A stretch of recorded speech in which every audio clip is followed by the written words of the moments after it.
Pilipinas, o Pilipinas, o Pilipinas.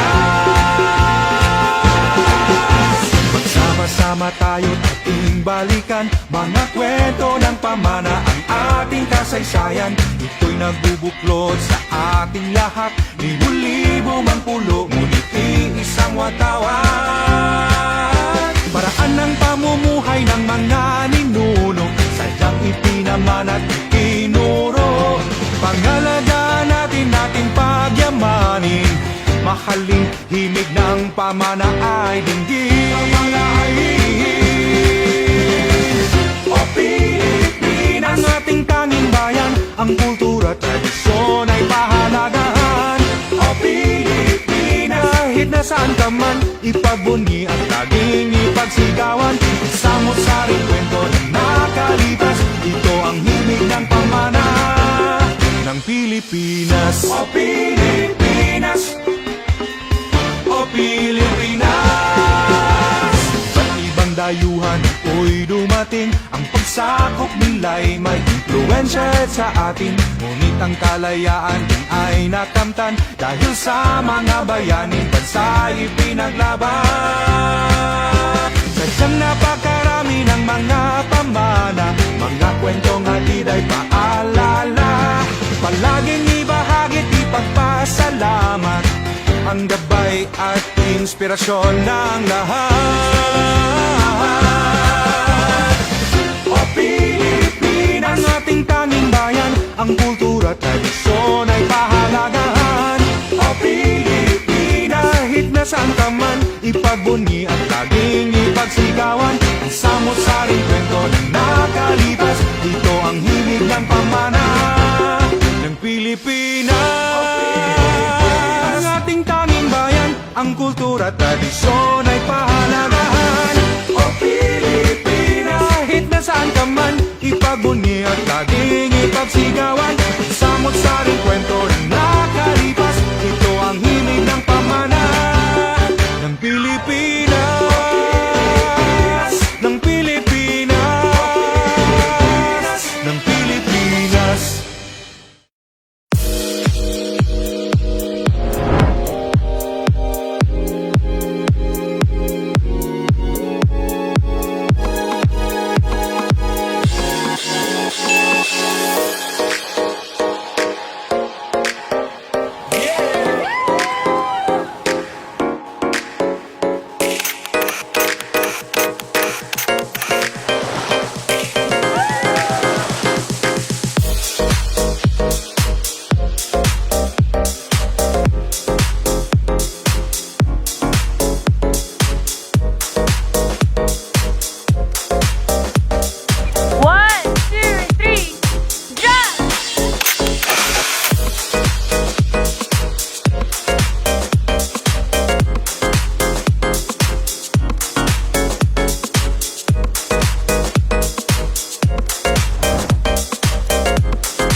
para sa third installment ng ating webinar series. Of course, ito sa atin ng Capiz Provincial Tourism and Cultural Affairs Office, celebration of the National Heritage Month for 2020.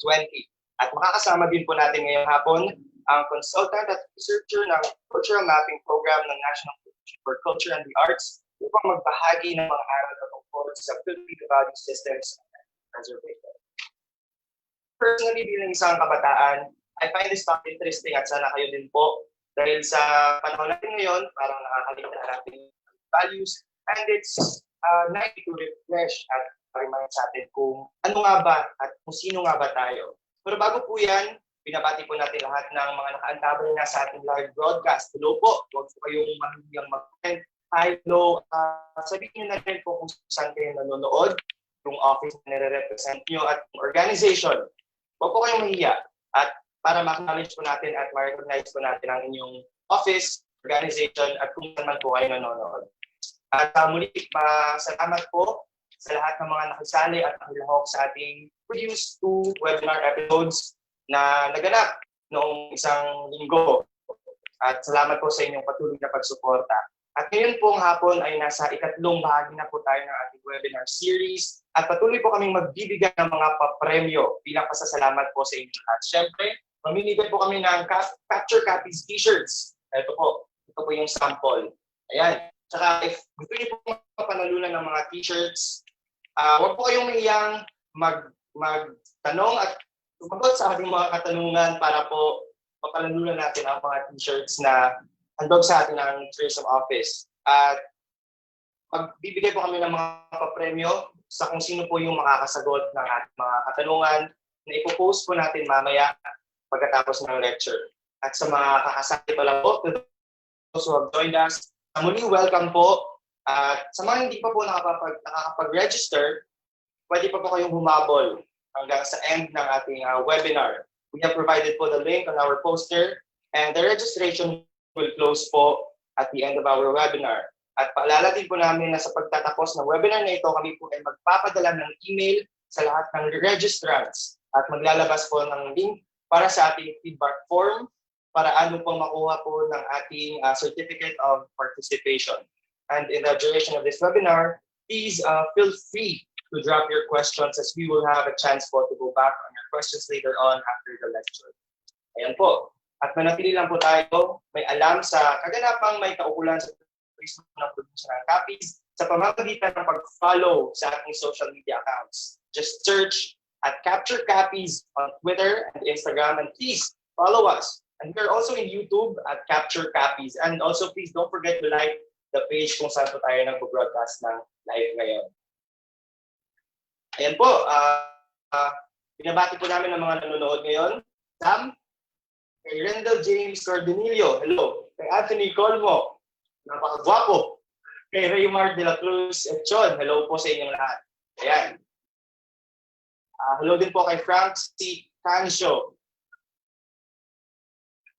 At of course, binabati din po natin si Dr. Cordero, ang Tourism Officer ng Negros Occidental. Hello sir, happy watching po.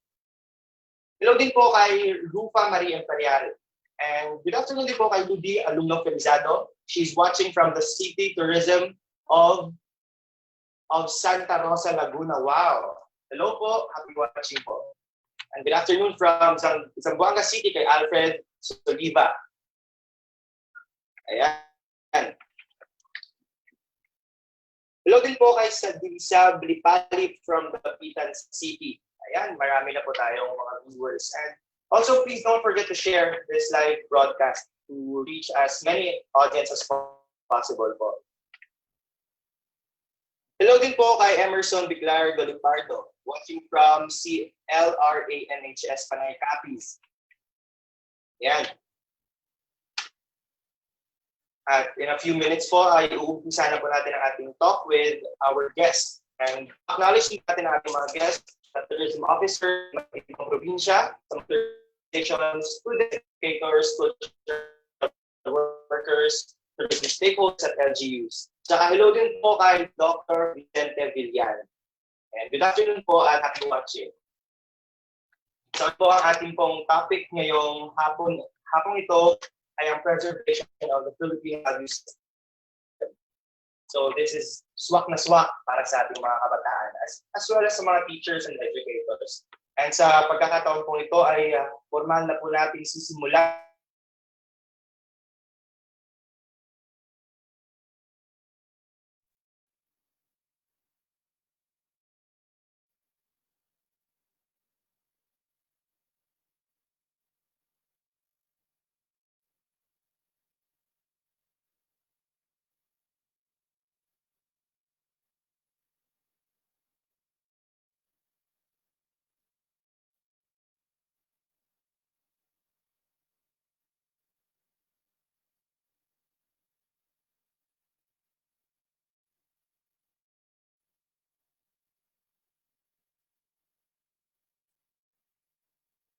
the message of Governor Esteban Contreras, ang governor po ng probinsya ng Capiz. Good morning, everyone. Mabuhay! Welcome to today's session. First and foremost, to our participants coming from different municipalities and provinces, the different parts of the country, and some countries abroad. We would like to thank you for taking time to join us today. This month of May, we are celebrating National Heritage Month, an opportunity for us to communicate not only the Filipino, but also to the rest of the world the stories of Filipino heritage. Through the power and connectivity, the world has indeed become a small village because of the advancement of technology in connecting people in real time. Fueled by our steadfast dedication to promote, preserve, and conserve our heritage, we turn to these methods to reach you and to keep Filipino identity intact amid the surfacing challenges in our time. We believe that these initiatives have become more important than ever because our present conditions have compelled us to stay apart from each other.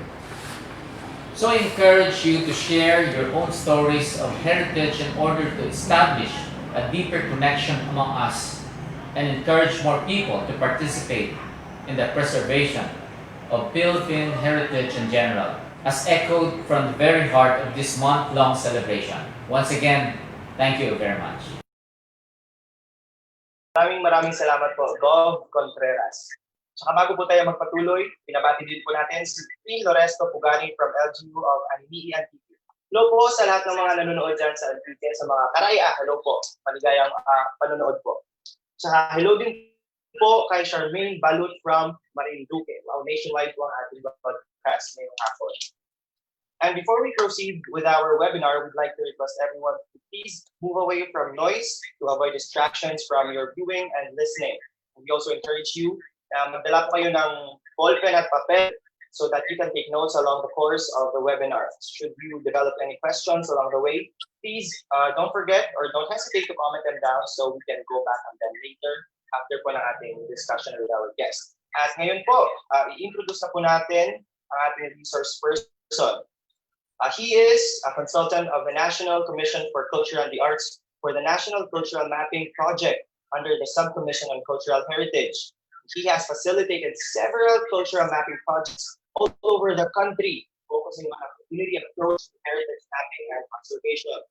He is the head researcher and a consultant for NCP Filipino Value Study. He was former assistant professor of the Department of Social Anthropology and Psychology at the University of the Philippines, Baguio. He finished his psychology and master's in counseling psychology from Ateneo de Manila University. He also finished a master's in indigenous studies with distinction from the University of Otago, New Zealand. He sits as a member in the Commission for Higher Education Technical Committee on Cultural Education and was formerly a UNESCO consultant for intangible cultural heritage. He is currently consultant to the textbook writer for the arts track of the K-12 Special Program for the Arts, or SPA program. And he is a practicing registered psychologist and guidance counselor. It's a radio counseling program, and he is the manager of Radio Maria Philippines. Ladies and gentlemen, ito po ang ating resource person ngayong hapon. Please welcome Mr. Arvin Manuel B. Villalon. Thank you, JM, and good afternoon to all our listeners, ang lahat na naka-tune in sa Facebook, at syempre sa lahat ng mga kabataan. And of course, I'd like to specially mention that Governor Contreras, and of course, the Provincial Tourism Officer, si Sir Al Tesoro, for inviting me and for giving me a chance to share itong aking nalalaman tungkol po sa values and heritage. So sa isang oras na talakayan, makikita natin may mga slides po tayong gagamitin para mas maintindihan po ng mga kabataan ano ba yung halaga nitong tinatawag nating heritage, at titingnan natin kung ano ba yung mga values, no? Lalo na itong panahon ng COVID-19, parang nabago talaga ang marami nating mga gawain. Alam ko sa mga kabataan dyan, marami naiinip na siguro, o yung iba naman nag-aalala ano yung future, pero isasantabi muna natin yun. Pag-uusapan natin all about values and heritage conservation and preservation. So I'd like to begin first by looking at a definition. No? Ito po yung galing sa ating batas. Para sa kalaman ng lahat, meron tayong Republic Act 166. At dito, define, I hope you see it in your screen, yung definition ng cultural heritage. So when you say cultural heritage, it refers to the totality of cultural property preserved and developed through time and passed on to posterity. So pag sinabi mong mga bagay na preserved and developed through time, it refers to a lot of practices, a lot of objects, yung mga antiques, no, mga antigo nga sa Ilonggo pa, antigo nga butang, no? At yung iba naman ay mga sinasabi nating mga structures, no? Tulad po ng mga lumang simbahan, mga gusali. At ito po'y na-preserve dahil mahalaga po ito sa isang pamayanan. Sa isang banda, parang mas simplified para maintindihan po ng ating mga nakikinig, ito po yung mga legacy o yung mga minana natin sa ating mga ninuno. These are the legacy of attributes of a group or society that is inherited from the past generations, maintained in the present, and bestowed for future generation. For example, let's say you have the bells of Panay. That's very popular. I remember nung nakabisita ako dyan sa Capiz at nabisita kami sa Panay, andun yung bells. Itong bells na ito ay minana pa mula sa ating ninuno at ngayon ay pinipreserve ito. Maraming efforts ang gumagawa nito, iba-ibang agencies, at gusto nating ipagpatuloy itong mga gamit na ito at ito'y ma-preserve para pa sa future generation. So lahat po tayong mga Pilipino, meron po tayong mga heritage o mga pamana. Di ba sa maraming salita yan, hindi ko alam sa inyo anong mga salita. Halimbawa sa Ilonggo, panublion, no? Kaya may museum kayo diyan, at sa Ilocano naman ay ang tawag diyan ay tawid, no? So sa Cebuano, handumanan. So ibig sabihin merong gift yung ating mga ninuno sa atin. Kaya nga isa sa mga questions, lalo na itong panahon ng COVID, anong mangyayari dito sa ating heritage, no? Ngayon na may virus, hindi ka naman makalabas, how do you protect or how do you continue the traditions? So, isa sa mga makikita nyo diyang slide, nakalagay dyan yung aming ginagawa sa NCCA. Meron tayong mga iba't ibang categories ng heritage.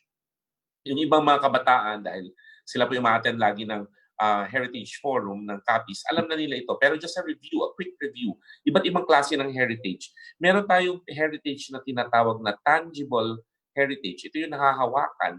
Ito ay hinahati sa dalawang klase. Ito po yung movable heritage. Ito yung mga gamit tulad po ng mga old, let's say old coins kung meron kayo sa bahay, mga antiques, furniture, artwork. Yan, marami pong klase yan.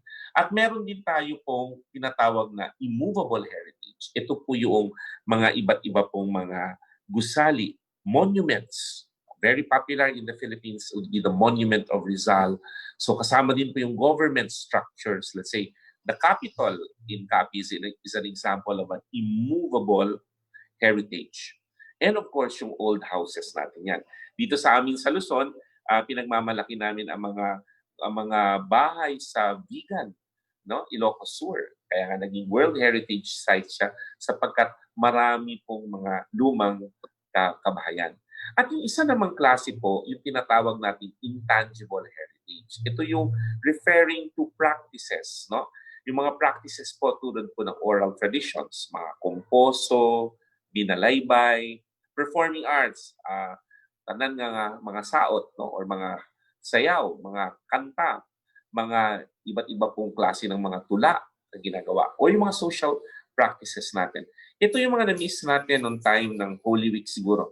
Sa mga Katoliko, yung mga social practices tulad po ng prosesyon, tulad po ng mga pagkanta, pag-awit, no? O yung mga ibang practices related sa hindi lang sa worship, related sa planting, medyo ito'y nahinto dahil sa may quarantine na ipinasa. Kasama din dito sa intangible yung mga paggawa ng mga gamit tulad po ng mga banig, halimbawa sa Iloilo o sa Antique, mga hablon, no? Marami po yan. All those traditional weaving. And of course, kasama din yung knowledge of the universe tulad po ng healing. Pag tiningnan niyo po doon sa slide, meron po siyang tinatawag na mga significance. Yung significance niya, ito yung pagpapahalaga. Sabi nga nila, ang isang heritage, kapag ito'y mahalaga sa iyo, you will preserve it or conserve it. Tama po ba? Pag hindi na yan mahalaga, wala na yan. Kaya yung mga ibang kabataan, parang ang challenge dito, gusto nyo bang ipagpatuloy itong heritage na kinuha natin sa ating mga ninuno? Dalawang sagot ko dyan usually when I talk to the young people. Yung iba sabi nila, oo, gusto namin ipagpatuloy kasi mahal namin ang mga ginagawa ng aming mga ninuno. Pero may isa namang grupo, sasabihin nila, bakit ka pa mag-dwell or dun sa past? Kasi ito'y luma na, hindi mo na gagamitin yan. So I would rather dance, yung modern steps, o yung music na halimbawa ay in ngayon. Do I need to sing yung mga old songs? Parang karaan lang yan, para lang yan kay lolo at lola. Pero makikita natin sa talk kung ibabahagi ngayon na meron siyang value yung heritage. Pero may isa po dyan, bago ko sabihin yung values na related to heritage, at sa title natin, meron po tayong tinatawag na conservation and preservation. Yung heritage po, pag pinabayaan mo lang yan, masisira. Tama po ba? Tulad po ng lumang bahay. Kapag yan ay hindi pinagawa, pinalinis, yung mamaya-maya, yung anay, or dahil prone siya sa sunog, or dahil malapit siya sa daan, mayroon pong pollution, masisira at masisira. Kaya sa mga heritage experts all over the world, ay meron po tayong tawag na conservation and preservation. So when you say conservation and preservation, these are ways how to maintain your heritage. So let's just look at some keywords and definitions para po sa ating mga kabataan. Pag sinabi mong preserve, yan ay you will maintain the original state. Kung ano yung object na yan, kung ano yung practice na yan, wala kang babaguhin. Kaya pag nag-preserve ka ng isang, let's say, building, yan ay talagang lilinisin mo, wala kang babaguhin sa pintura, ipoprotect mo yan against the elements like water, fire, or dust para siya ay magtagal ng centuries. However, alam natin na imposible minsan yon, lalo na kapag maraming mga factors or variables. Kaya yung isang effort, yung tinatawag nating conservation. Yung conservation, gusto mo pa rin i-maintain yung condition ng heritage mo, pero kailangan mo nang maglagay ng interventions. Ano yung mga interventions? Kailangan mo na siyang i-research, kailangan mo na siyang i-repair.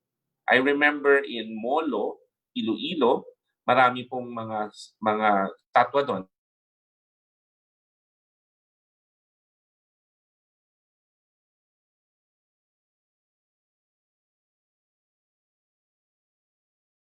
Ngayon, inaanay, binubukbok, so kailangan ng i-restore. So yung ginagawa po ng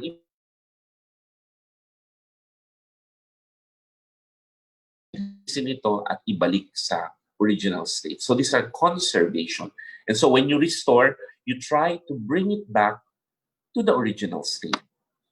On the next slide, however, you will see that sa practices, mahirap i-preserve ang practices. Kasi ito, constantly changing.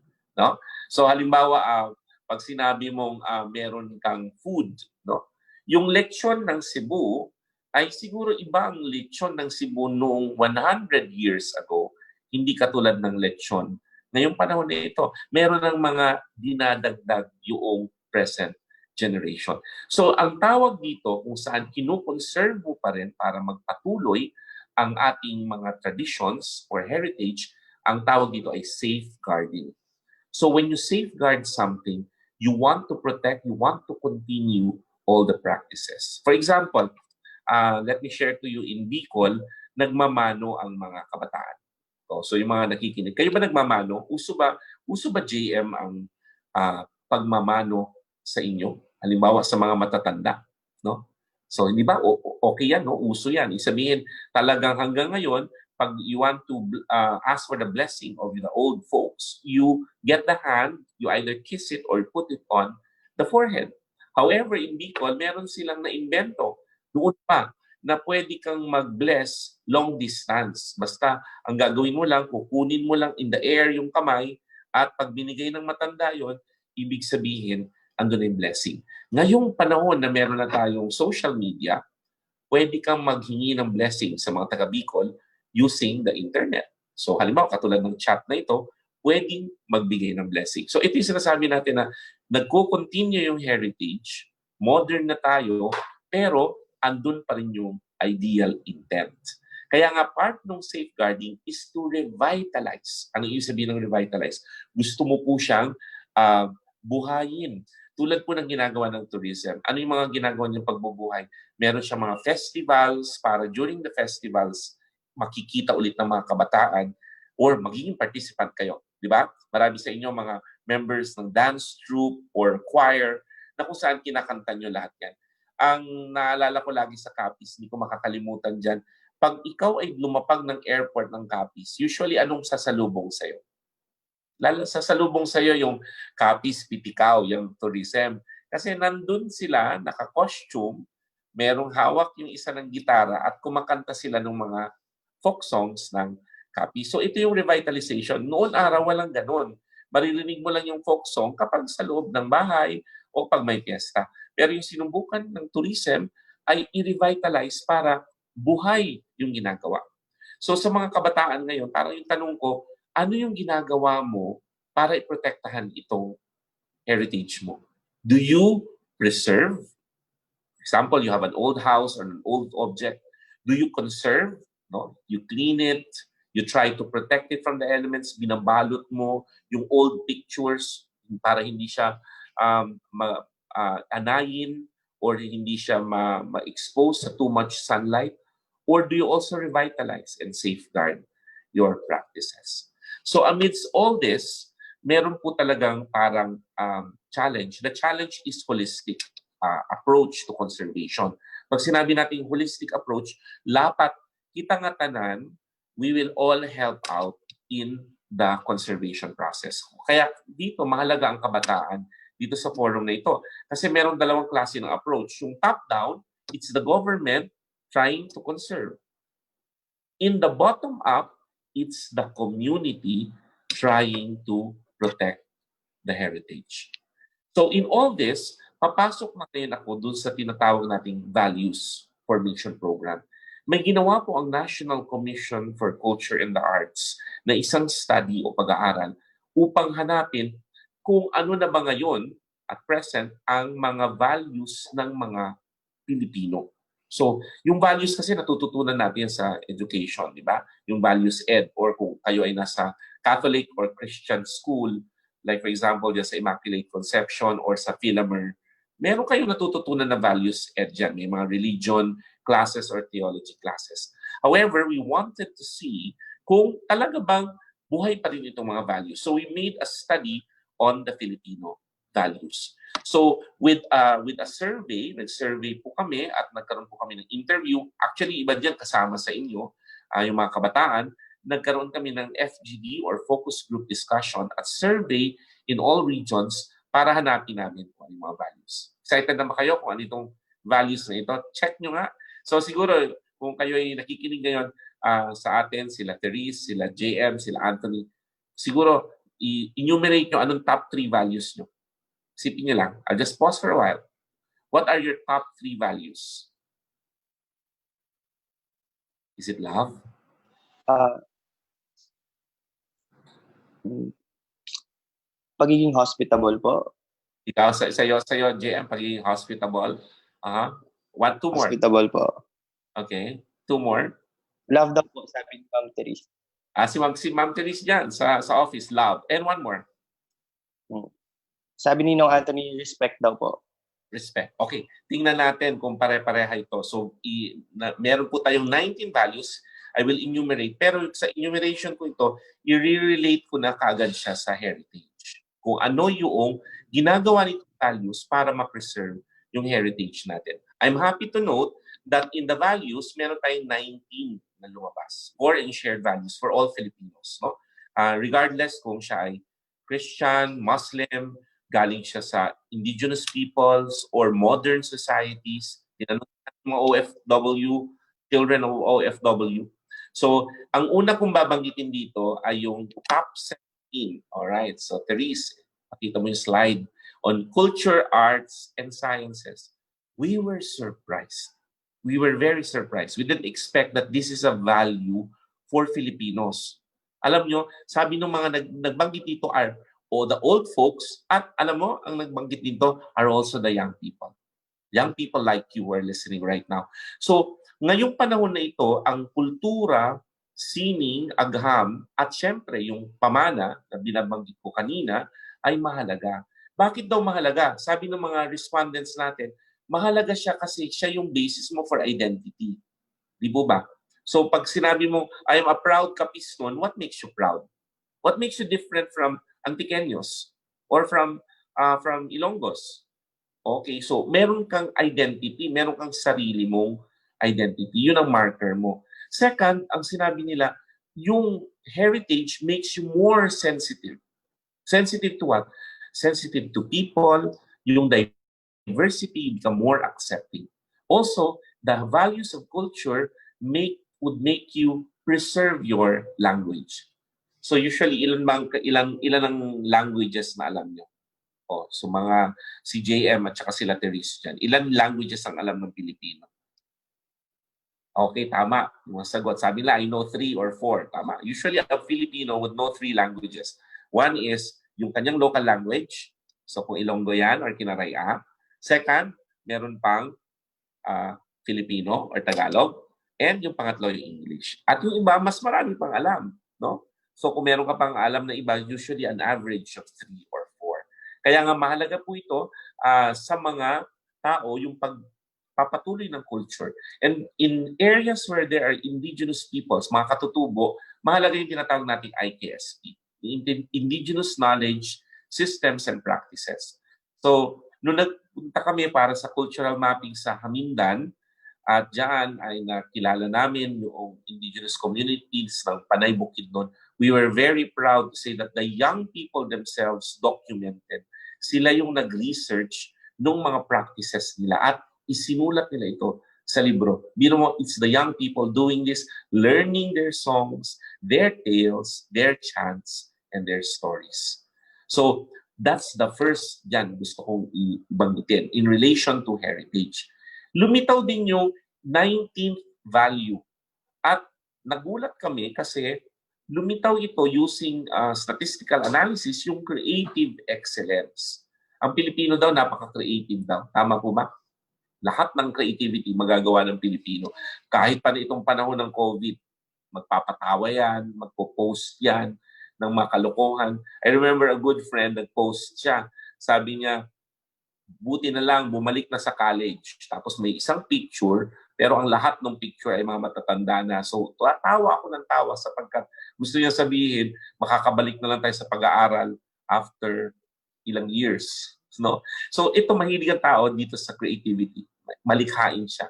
So, in heritage, it's also very important because if you have creativity, you constantly do something about your practices so that it becomes interesting. Mas nagiging kaaya-aya.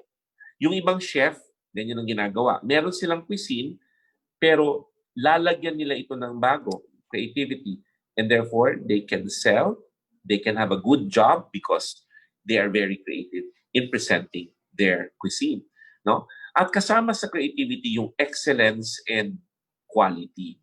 So, ang heritage talaga makikita mo yun, paano nilang nagawa na yung church ay ang ganda-ganda nung centerpiece. For example, I'm always amazed, no, in Capiz, if you go to the plaza, dyan sa provincial, parang ano siya, parang inayos yung bridge, dito sa tabi yung Capitol, on the side is the church, tapos malaking-malaking maluwag na plaza. Beautiful, no? So we would like to continue with this kind of value. I'm going to present the other values at ito ay very important in protecting the heritage. Ang top one ay, yes, family. Yes, para sa Pilipino, ang top one ay family. Ang pamilya ay ang napaka-importanting value. Kaya pag tiningnan mo yon, ang family, yung heritage mo ay mahalaga because in heritage, you have the family. For example, you have family orientations na pag last Sunday, you all go together and perhaps if you're religious, you go to the church. After going to the church, kakain kayo. Si papa, si mama, ara siya nga pasalubong siguro or meron siyang pera, you'd go to a famous restaurant. So those are family values coming in. Or maybe you want to protect the ring, yung sing-sing, ng isang ng iyong nanay sapagkat yung nanay mo, minana niya pa ito sa kanyang nanay. At kapag nagkaanak yung nanay mo ng daughter, gusto niyang ipamana pa ito. So these are family values. Kaya kapag sa mong heritage, the word is yung word inheritance, heir, minamana. So it talks about a passing of a value. The second value related to heritage, which is also part of our study, is education. People value so much education. Kaya nga, kung gusto natin mag-protect ng heritage, education is one way. You have to talk about it. You have to teach this in school. The third value related to all these practices is faith or pananampalataya. Kahit sa mga kapatid nating Muslim, ang faith sa kanila napakahalaga. In fact, doon umiikot lahat ng kanilang practices, even their heritage. Sa atin naman mga Katoliko ako, na-miss natin siguro yung mga ginawang mga rituals during Holy Week kasi hindi tayo pwedeng lumabas, di ba? Pero anong ginawa? Kung alam mong ginawa namin dito sa Tarlac, dito ako naka-base ngayon, gumawa yung mga young people ng online bisita iglesia. Online. Okay? At hindi lang yun. Meron pang online na prosesyon. So you can watch. So you can be very creative. But hindi siya nag-stop kasi merong deep faith ang mga Pilipino. Yung pang-apat ay yung health and wellness. So yung health and wellness, ito yung kalusugan. Palagay ko ito yung tinamaan sa atin ngayong COVID talaga. Ito talaga yung parang we take it for granted but this time we are so afraid. Mabuti siguro dyan, JM, sa Capiz, wala sigurong mga cases masyado, no? Pero dito sa amin sa Luzon, ay ito yung problema talaga.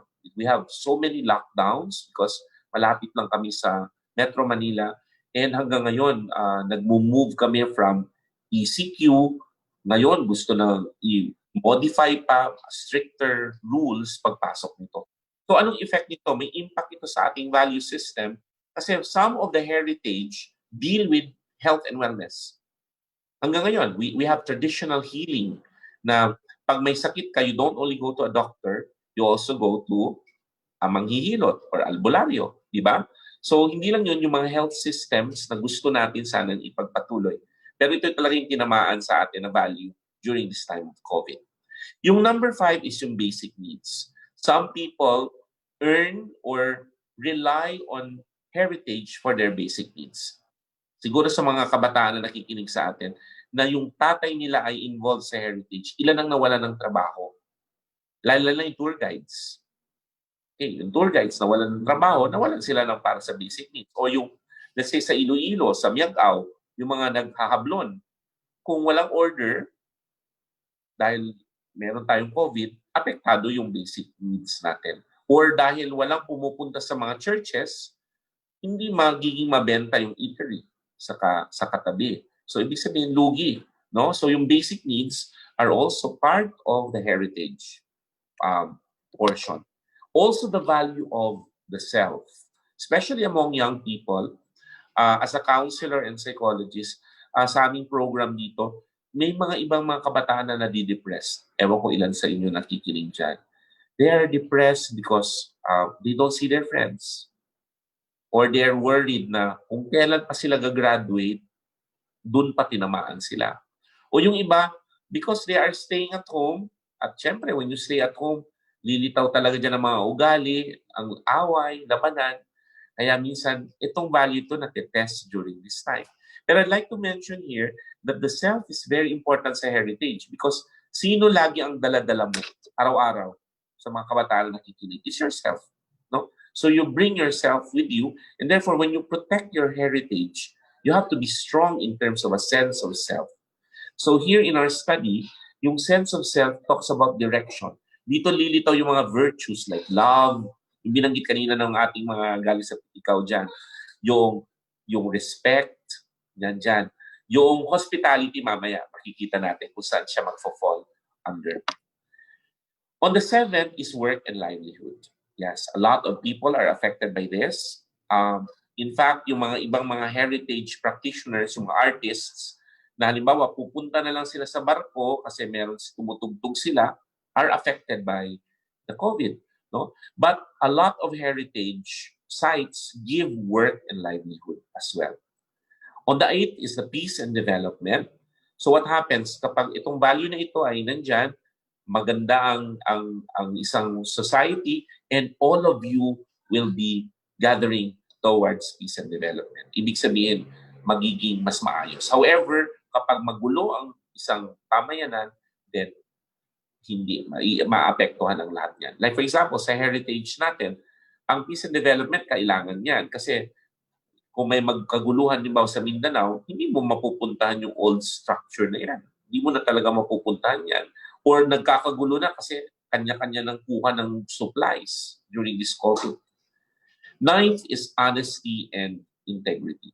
I'm going to, I have no picture for this, but do you know in Batanes, this is the farthest province up north of the Philippines, meron silang tinatawag na honesty store. I don't know kung nakikita ng mga kabataan. Kasi farmers sila at wala silang tagabantay. Nagpapastol mga sheep, no, at saka goats. Ang ginawa nitong mag-asawa para to help their neighbors, nag-put up sila ng store. Pantay. Every time you want to take something, open yung store, may lata lang doon mo ihulog yung bayad mo. At alam mo, all the years hanggang ngayon, wala ni isang nagnakaw doon sa kanilang pamayanan. Bakit?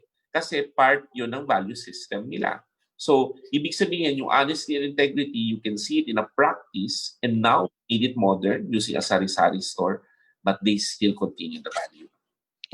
So, yung pang 11th, dito ay yung life and purpose. This is, I don't know if you have read for the Christians here, the purpose-driven life, yung sinasabi nila. Life and purpose, very important.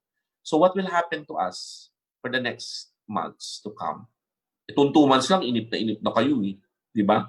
Hindi lang yung mga kabataan, pati din yung mga matatanda. Sabi nila, wala man lang gimmick, wala tayo. All of this stop. So, now you're adjusting what would be the purpose of what your life would be during these times. The 12th value is human rights.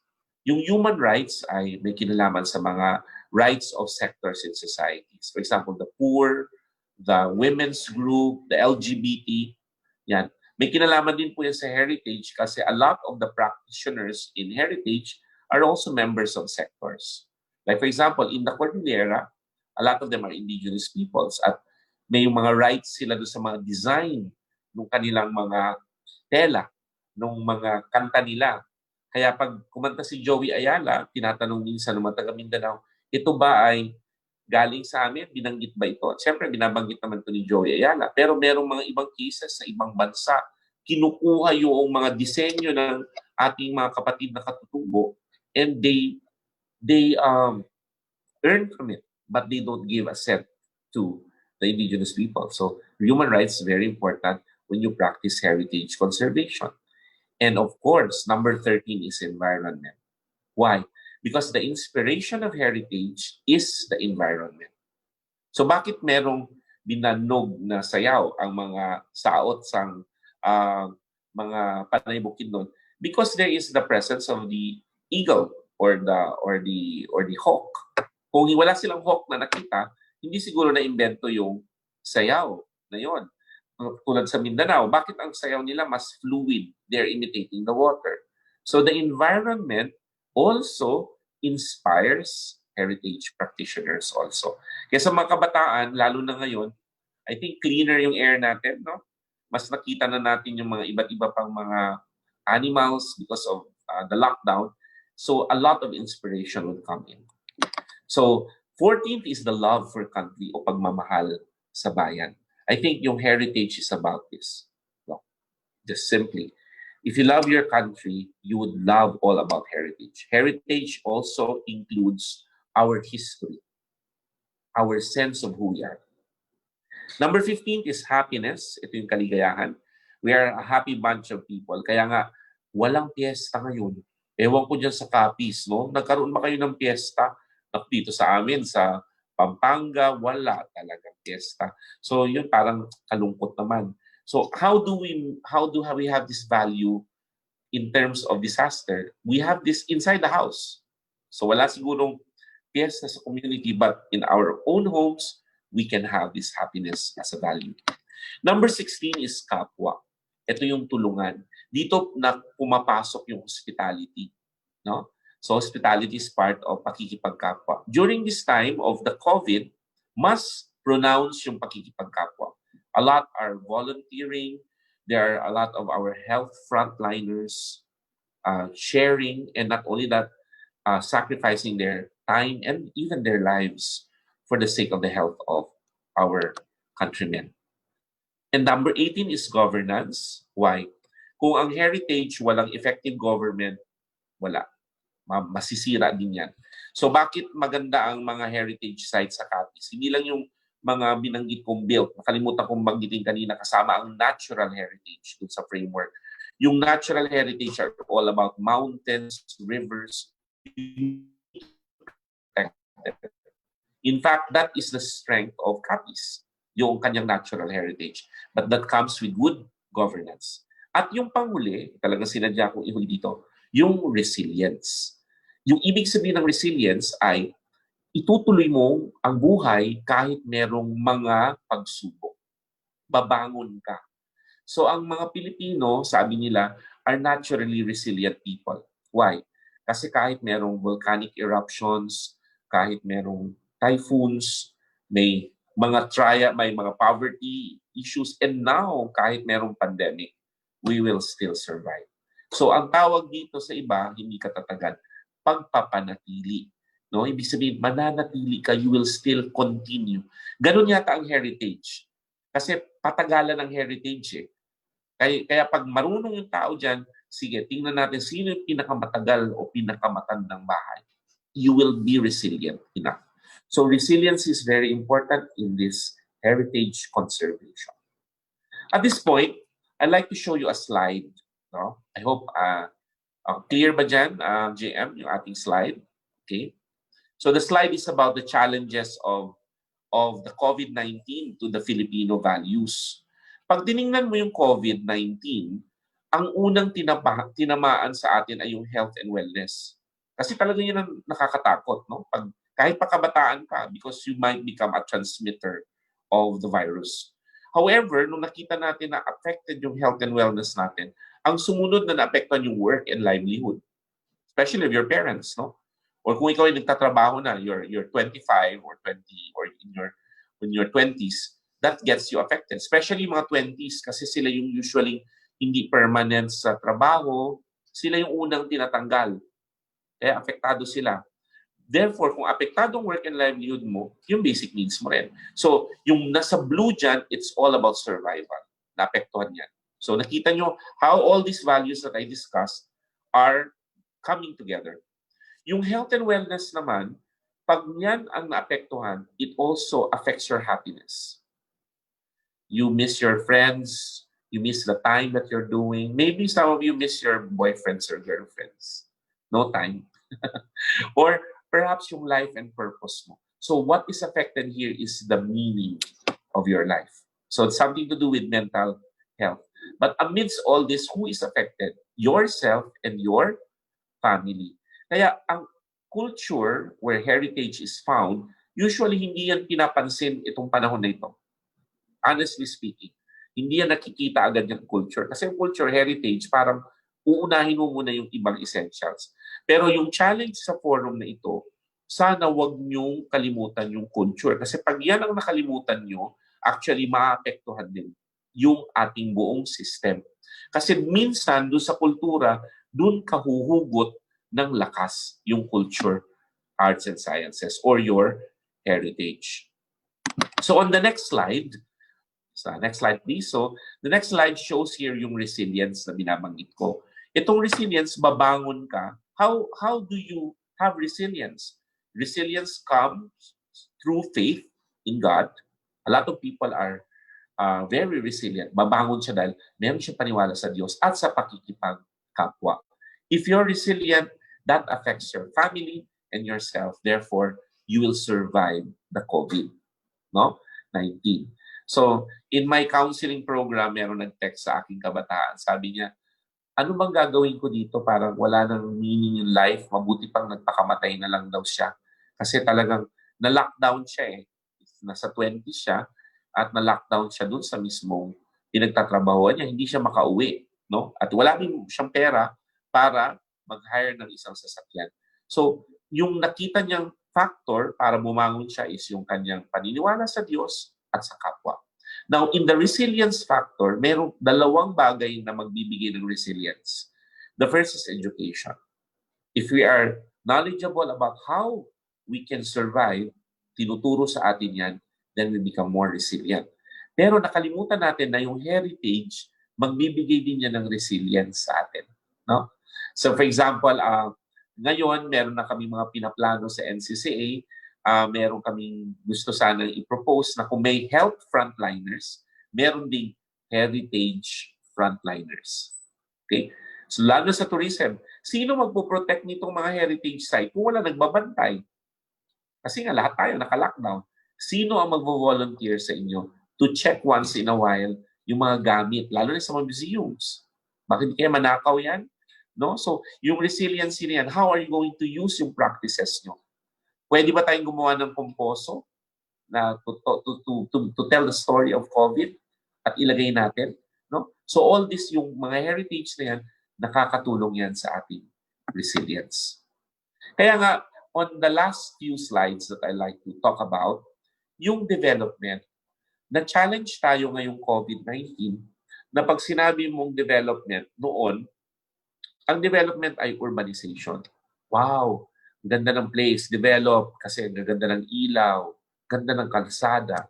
May technology, may internet, ang ganda, may train, or future, practical, incomes.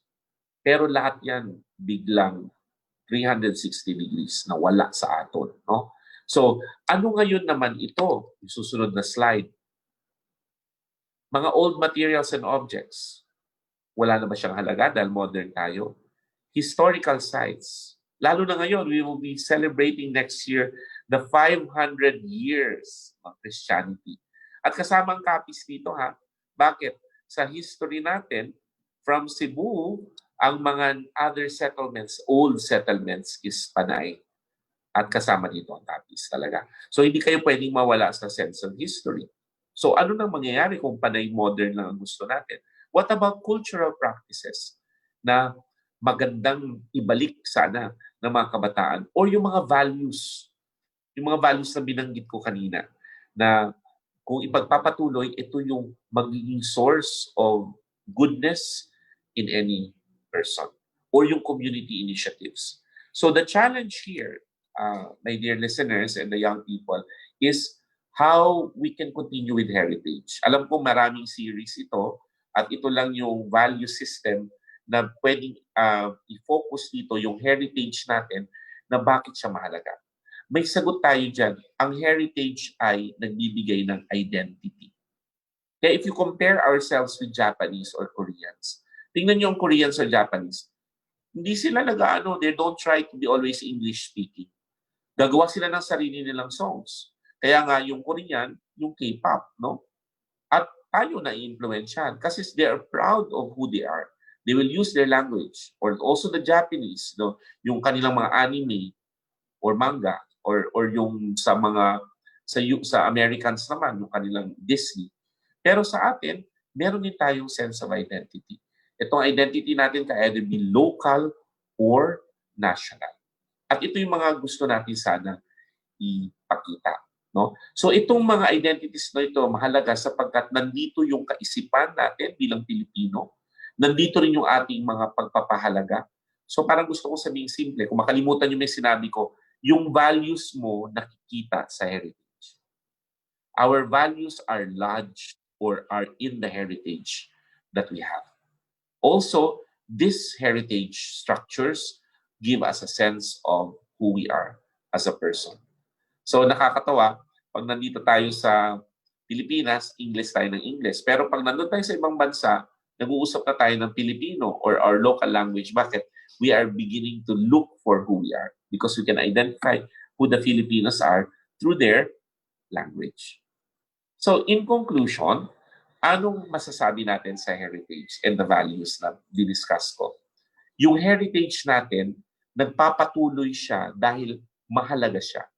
Valuable siya. So I like to quote here some of the things that we discussed yesterday. No? Sabi ko dito na ang heritage ay pinipili mo anong mahalaga sa inyo. Pagpapanatili, resilience. Sabi naman ni Commissioner Nico from NCCA, sabi niya, you have to survive to ensure that heritage will survive. So yung mga kabataan dyan, pag sinabi mong ayoko na, give up na ako. No, you have to survive so that heritage will survive. Meaning to say, kayo yung magdadala ng heritage mo. Kung wala kayo, yung mga kabataan, wala. Kaya kung ang kabataan, hindi nyo inaaral kung ano yung heritage nyo, wala kayong ipapasa sa inyong mga susunod na henerasyon. So, like for example, the young people here are listening, like you might be 17 or 20. Ilang years you're going to get married? Tama ba? Matanggil iba. Yeah, and you'll have your family. The test here is, do you know what you're going to pass on to your children? You cannot do that if you didn't learn from your parents. Kaya habang buhay yung mga lolo nyo, magpaturo kayo. Kasi ang pinakamalungkot sa lahat, hindi mo na maalala. Lalo na yung mga pagkain, practices, kwento. So you want to pass it on. So also, heritage is goal-oriented and practical. Ano kayang pwede natin gawin to be heritage frontliners? Pwede ba tayo mag-tourism na digital? I don't know. Perhaps, no? Maganda yun. Intramuros is doing that, digital tourism. Hindi mo na kailangan pumunta doon dahil bawal. Also, heritage is relational. It talks about your relationship with people. And it's collective. Ano yung sabihin ng collective? Tayo as a people. Intergenerational, from old to the young, young to the old. Nag-exchange siya. It also gives us a sense of history. According to Delan Rubilio, sabi niya, in heritage, the past is always present. Ulitin ko. In heritage, the past is always present. So hindi mo sabing karaan siya kasi hanggang ngayon nandito siya. And ang heritage nagre-reflect ng societal ideals. Anong mahalaga? Kaya napansin nyo, mahalaga sa atin ang simbahan kasi religious tayo as a people. Mahalaga sa atin ang kumain. Bakit? Kasi hospitable tayo. Can you imagine yourself eating alone? In other countries, they can. But for Filipinos, naku, pinakamalungkot sa lahat yung kumakain kang mag-isa. Dapat meron kang kasama. Also, itong heritage will give us a sense of our love for our country. Ito yung sinusubukan namin gawin ngayon sa NCCA, how the heritage culture can increase our love for our country. No, to focus on being proud as a Filipino. Therefore, your heritage will give you a sense of direction. So on this last slide that I'm going to show you, kasi I've only have an hour to share to you, gusto kong ipakita dito ano yung pwedeng gawin ng mga tao. Actually, ito yung mga iba sa mga pinaplano na rin namin sa NCC. At there are 9 things that we can do in terms of heritage conservation and preservation during this time of COVID-19. The first is the promotion of values and heritage in education. If there are teachers here, we're planning to have modules wherein we can teach heritage pa rin sa araling panlipunan, sa mga values ed natin sa schools. Second is strengthening the Filipino family. Kung nakikinig si Sir Al, hindi ka natin pwedeng turuan yung ating mga parents to teach their children about heritage. Di ba? Ganda. So, ang magtuturo mismo kasi hindi nga pwedeng pumunta sa labas. Pero yung parents can have modules on how to teach their children heritage. Isa pa rin pwedeng gawin is good governance. So, yung good governance dito yung how we can become good leaders and good citizens at the same time. Okay? And also, the role of the media to promote heritage. So, we are working here in the radio station. Next month, we're going to have a heritage program for the radio. So we can also do that. We will invite young people and to air their heritage practices also to discuss. Hindi din mawawala kapag meron tayong collaborative effort with sectors. Ibig sabihin, kailangan tulong-tulong yan. So, maraming mga kabataan kami nakikita sa iba't ibang bahagi ng Pilipinas na sila yung nagsisimula, but they bring together business, religious groups, schools, para to promote all these values and heritage. Yesterday, we had a conference, the Ayala Foundation. We focus on values at it's a collaboration of different sectors in society. Also, we need to prioritize love for country. Do you know that love for country only ranks 14? Pang 14 lang siya sa ating values.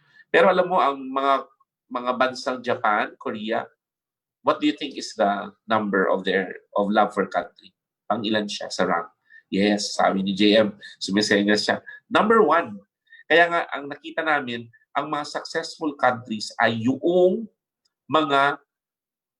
love for country nila ay top 1. Kasi when you have a love for country, you'll have a sense of sacrifice. You will, of course, protect your heritage in the process. Number 7 is a community approach to heritage. So, what's a community approach? You cannot rely during this time on national government. They're so busy with their hands. Perhaps your barangay can start to protect your heritage. Can put it as a part of your practice. Okay? And also, the importance of research during this time. So, marami pa tayong dapat tapusin sa mapping. Marami pa dapat i-research. Yung mga nakikinig sa atin, alam ko may nakikinig sa atin from Santa Rosa, Laguna, na nag-mapping din kami dyan. Sana anong gagawin natin sa research dito? At yung isang proposal namin sa NCCA is to include the heritage in the DRRM plan or the Disaster Risk Reduction Management Plan. And sana makapaglagay tayo ng youth heritage frontliners to protect our heritage structures and our practices.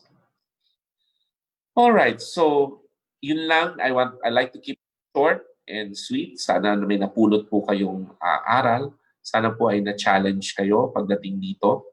Actually, on the next slides, I'm going to pose questions. At kanina may challenge kanina si JM, may prizes daw, no? At hindi ko alam kung kayo na bahala dito, JM, but I have the first question, just to review for us, like Therese to show that slide. Sa mga listeners natin, what is the most important Filipino value in heritage conservation? Para sa inyo, what is the most important Filipino value in heritage conservation? And why? So, ang dami damo akong share sa inyo mga values. 19 ang values natin.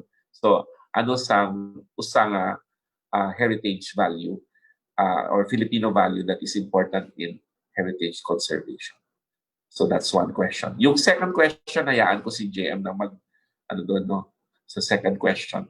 All right, so that's it for me. So I'll just wait if you have questions and if you have some comments, I'll still be around here. So thank you very much. Good afternoon, everyone.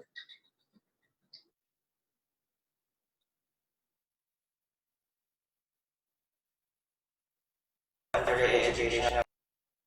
Nag-serve po siya as a refresher para sa amin pong lahat. Ako po kasi may po ako sa heritage, pero hindi ko po na-realize na values are also considered as heritage. Mas more into cultural heritage, mga places po, culturally rich places, and mga museums that are going into museums. So, without me knowing na values and our characters are also considered as heritage. And ngayon po, Sir Arvin, we will be sending questions to you po for answers. And before that, we will be reading muna takeaways from our audience. Sabi po ni Harold or Lizzie Buenvenida, heritage are the things that you value as part of your existence and part of you. So you can't be you without your values daw po. Sabi naman ni Vane Irish Arches Escaro, she values life daw and purpose and happiness. And sabi naman ni Pamilya, in heritage, the past is always present. So that's a quote from you. And thank you, Sir Alvin, so good to hear from you. And thank you for all the encouragement. Always PG of Cebu. Sabi naman po ni Reynel Dage de Velos, values daw are the manifestation of our heritage, and heritage is our identity. Right, right. So, marami pong takeaways yung ating audience mula po sa inyo. And ngayon po, we will be giving our audience the chance to ask you questions. And para sa ating unang tanong, mula po kay Sam, David at Adrata. Tanong niya po, when does resilience become a bad habit? Okay. Sige. Very good question, no? Siguro ayoko namang sabing bad habit ang resilience because in itself it is good, no? Pero merong tao na yung resilience na ay kung saan lagi na siyang umaasa, no? Yung misplaced yung kanyang resilience. Kasi sabi niya, babangon ako kasi pag kahit pa may bagyo, meron naman magbibigay. O ngayong COVID, merong ayuda ang government kung sa DSWD yan or DOLE. So maybe it becomes a negative quality kapag you become too dependent on others that you don't also depend on yourself. So, kailangan empowered ka din. So, it goes both way. Para sa akin, ang resilience ganito, huwag niyong isipin na anong matatanggap nyo. Ano naman ang maitutulong nyo. Part ka ng resilience. Dalawa kasi yan. Yung tumatanggap at yung tumutulong. So, dapat kung lagi na lang kayo tumatanggap, baka in the next years to come, mag-aim yung mga kabataan natin, ako naman ang magbibigay. Ako naman ang tutulong. So, it's a give and take position.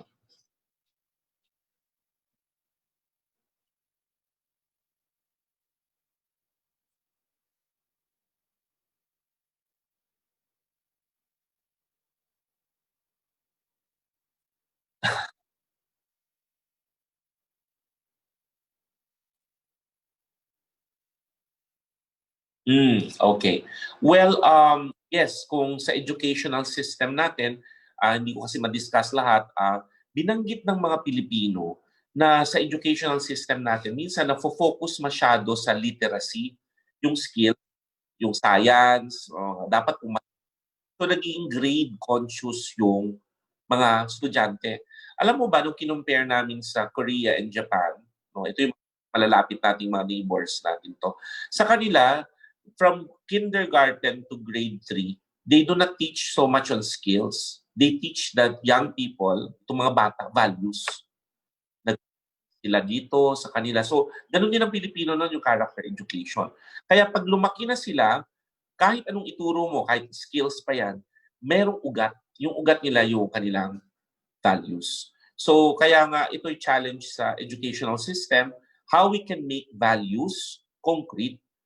Di ba, JM, ano yung naabutan mo ba yon pag awat? Ano yun? Oo, yung GMRC. Good man.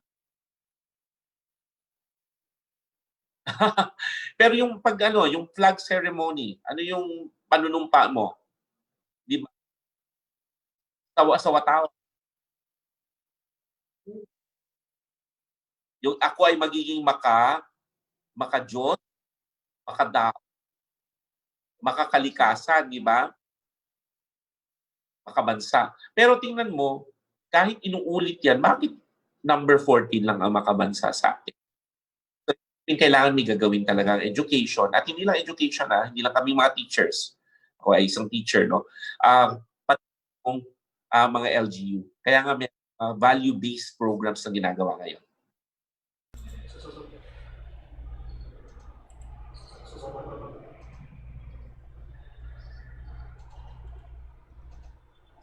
And okay po, salamat po. At para sa ating next question. So yung next po na kay Harold or Elizabeth Pinida. What ways po natin mag-push forward yung heritage education, dissemination in these times po na formal education would be limited? Okay, very good. I'd like to greet Doc Harold, no? Good friend of ours, kasama namin sa cultural mapping. All respect sa kanya, especially about natural heritage. Doc Harold, and for the rest of the listeners, all the more very significant yung heritage education. Yung kailangan ayusin dyan siguro is yung competency. No? Sa DepEd, dapat mag-focus talaga yung teachers. Inayos kasi yan ngayon ng DepEd, yung most essential learning competencies. Dapat maglagay sila doon ng part na mag-focus doon sa protection of heritage sites. Natural, magsisimula yan sa natural, followed by the other categories na binanggit ko. Ang ginagawa din ngayon, Doc Harold, is nagkakaroon kami ng systemic review, magkakaroon kami ng review of the culture sector na sana magkaroon ito na sa part ng stimulus plan. Actually, ito yung mahirap hindi natin in-expect talaga na mangyayari itong COVID, so we are caught unprepared. So right now, we're doing a scanning of our artists, cultural workers, and we are giving out something in terms of a monetary support. Pero aside from that, in terms of education, we are actually encouraging schools na i-include itong mga heritage content. So anong ways? We can go via digital, which is part of challenge of digital learning during this time, for communities that are not affected to go back to research. You can still continue with research in terms of heritage. Kasi ngayon. So, Attorney K. Malilong of Nayong Filipino, in fact, encourage dapat during this time of COVID, we should do research. A lot of online platforms or in communities that are not affected to go into grassroots to be able to put that and prepare that for lesson content. Alright.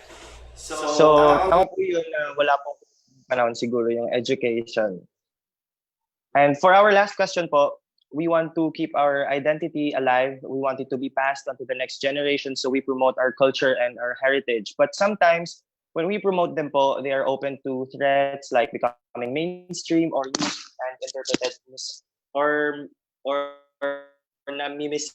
So where do we draw the line between promotion and preservation, where we do not risk the unity of our culture and it being threatened because of the lack of promotion po? Okay. JM, I didn't get your question kasi may parang feedback dyan from your end. Can you please repeat it? Kasi parang may dalawa akong narinig na sounds. So para ma-clarify lang. Nakuha ko lang yung preservation, drawing the line.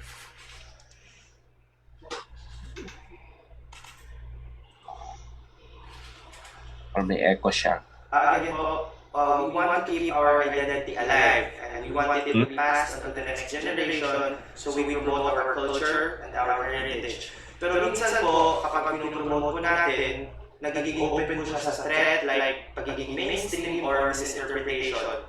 So yun naman po is where do we draw the line between promotion and preservation, kung saan hindi po natin na-risk yung genuinity ng ating culture at hindi po siya malilimutan because of the lack of promotion.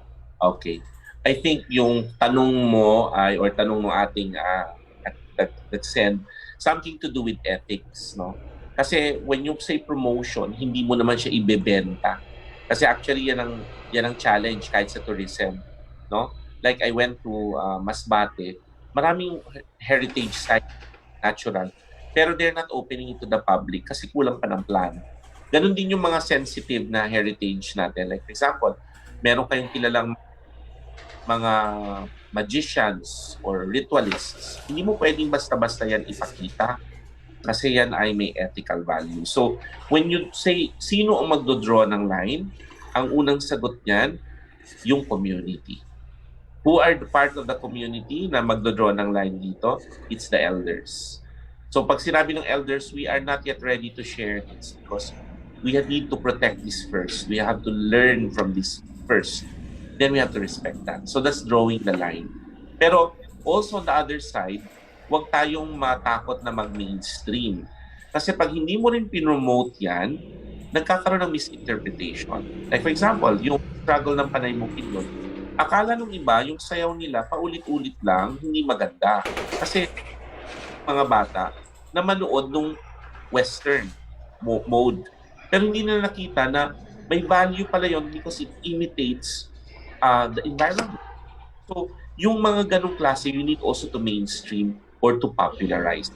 Kasi ang problema natin ngayon sa heritage, ilan na lang ang mga marunong sa heritage talaga. For example, the average age of the weaver in the whole Philippines is 56 years old, if I'm not mistaken. Pag yan ang nawala in a few years' time, then yung next generation, hindi niya inaral yan, mamamatay tayo. We need to mainstream. So yung one way of sinabi ni Doc Harold, na you have to teach it. Like, I'll give you an example. In New Zealand, meron silang bachelor's degree in traditional carving. Bachelor yan, ha? Sa aming ginawa na intangible heritage in Malaysia, they have a bachelor degree in textile batik. So it's a bachelor's degree. So may degree ka niyan. So yun ang kailangan mong i-mainstream din to protect. Okay? So hindi na siya gagamitin dahil kasi meron kang festival, etc. So kailangan mas malalim. Opo. Now we understand po na siguro nasa mindset po natin na kapag mainstream, parang nababawasan po yung values. So, ganun po siguro yung kaisipan ng marami. Thank you so much. Opo.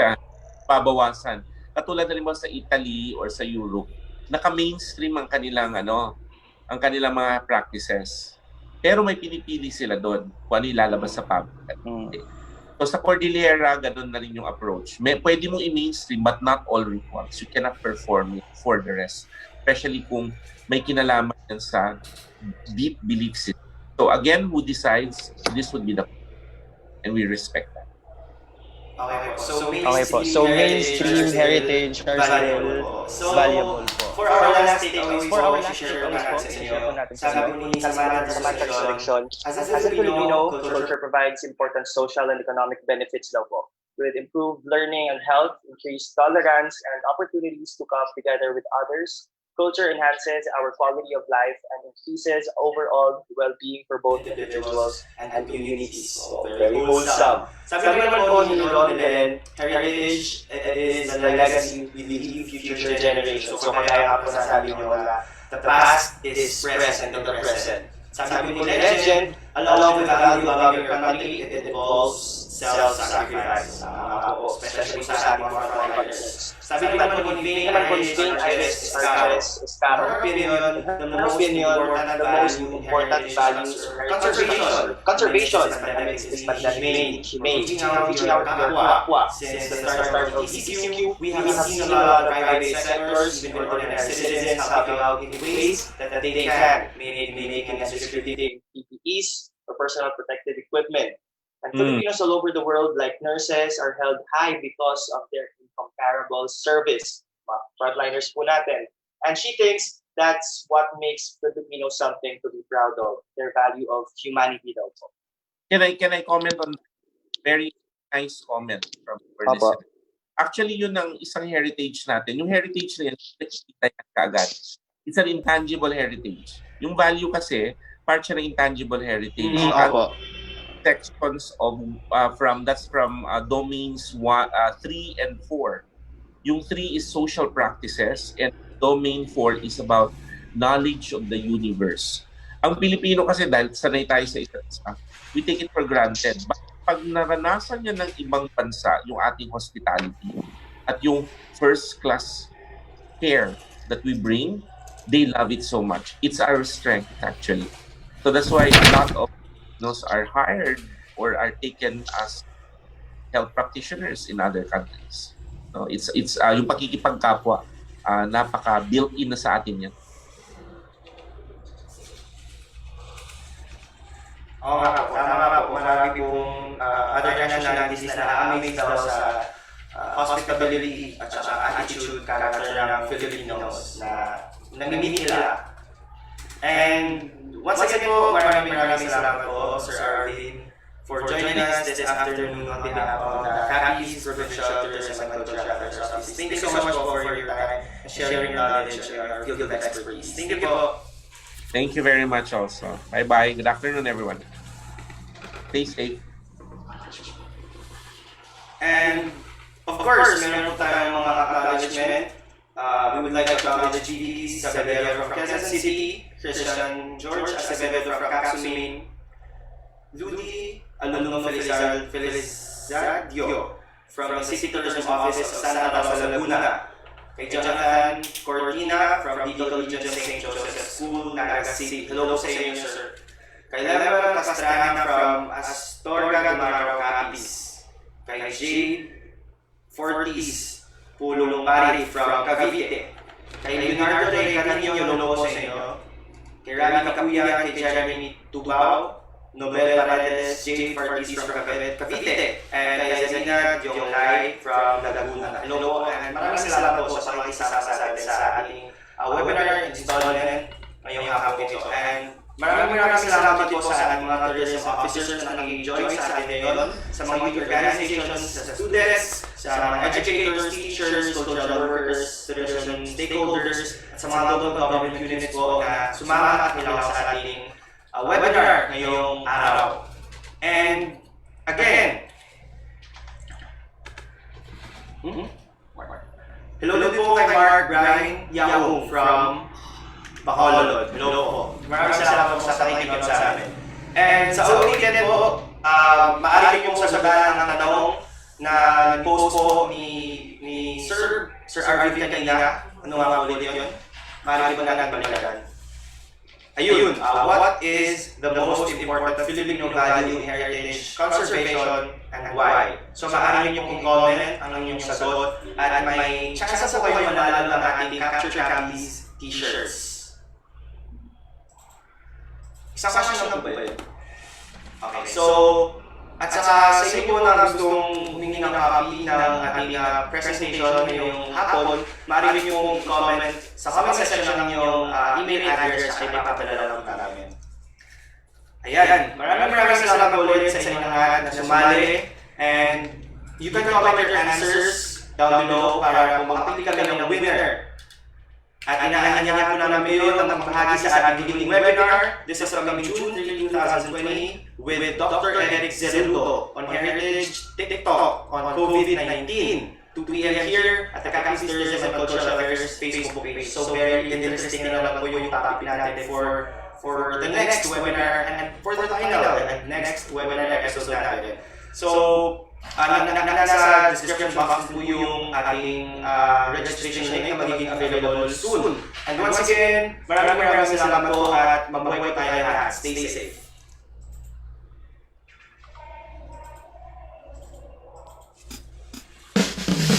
O Pilipinas, o Pilipinas, o Pilipinas, o Pilipinas.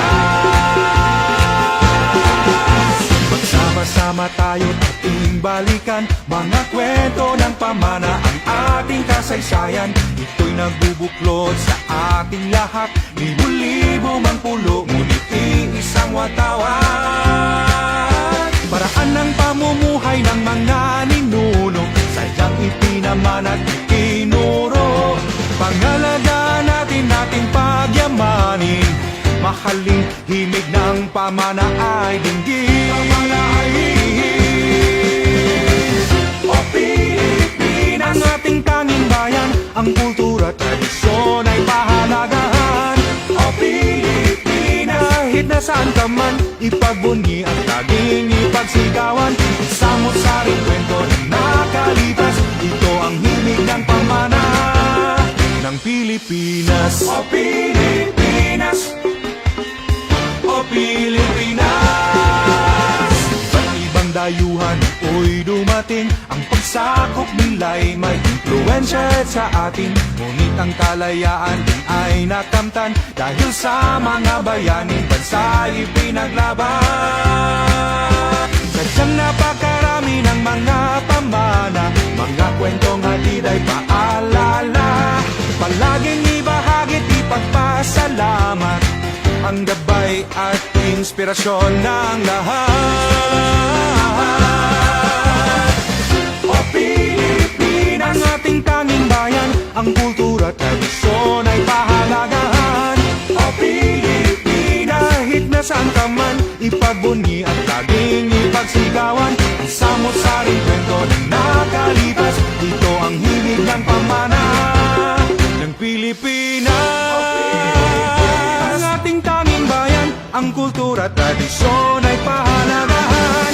O Pilipinas, kahit nasaan ka man, ipagbunyi at laging ipagsigawan.